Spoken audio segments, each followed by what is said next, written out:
If I would have told you exactly 1 year ago, after UFC 249, that a year later, the UFC lightweight title fight would pit Charles Oliveira and Michael Chandler for a vacant title, I don't know if anyone would have believed me. It's kind of wild that we've gone here after that whole year, right? Yeah,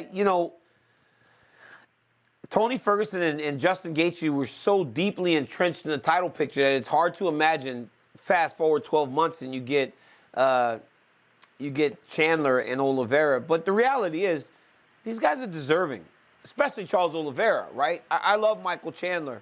I think that with the impact that he made in his debut, he should be in the spot.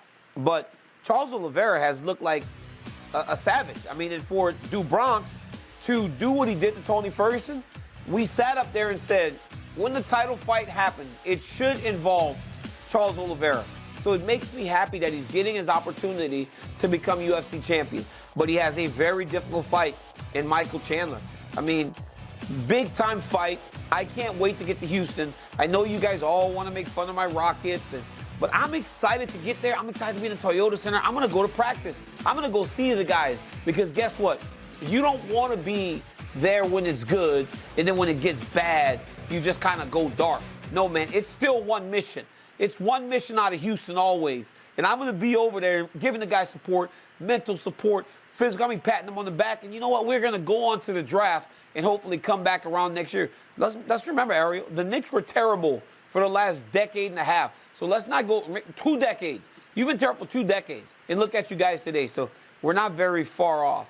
But Houston for what you that talking about? What you talking about? You're just going to show up to practice, or you got invited? But also give a little support to my Houston Rockets. Yeah. Listen, I've got an open invite at the Toyota Center. Let me tell you something. The way that I have blown the roof off of that building every time I've stepped foot in there to fight, I've got an open invite with the Houston Rockets, and I'm already making calls, Ariel, for me to be at practice. What are you talking about? This relationship between me and my team is not like your relationship with the Knicks, right? You need Action Bronson to take you, whereas I can just kind of show up. Let's get crazy. Okay, back to 262 for a second.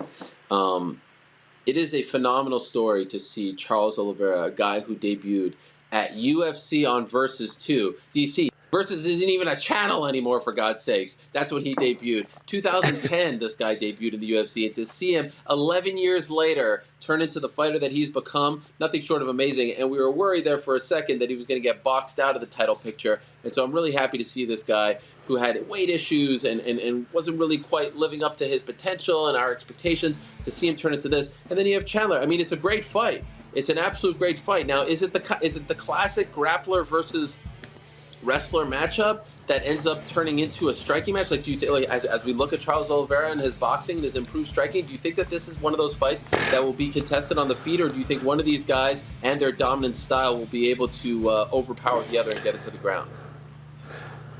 I mean, I believe that Chandler's going to take him down, but there's just so much danger. I mean, really? The submission Oliveira had Tony Ferguson in was crazy.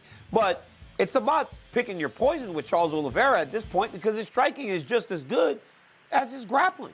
The dude is fantastic in all areas of mixed martial arts. He's just fantastic. Now, here's the thing. We have seen this young man just grow up inside the UFC. From the ups and the downs, the wins and the losses, he finally seems to have gotten the ship corrected, and it's all systems go towards that belt. But Michael Chandler has dynamite in his hands and an unwavering confidence about himself that he can beat just about anyone. So when you get that type of matchup, it's really hard to see an advantage. But I do believe takedowns will happen. It's just how often do you put yourself at risk if you're Chandler. They always say, though, Ariel, a wrestler's hip pressure, a wrestler's base, is what causes jiu-jitsu guys problems. Chandler has a fantastic base, so he should be comfortable grappling with Oliveira.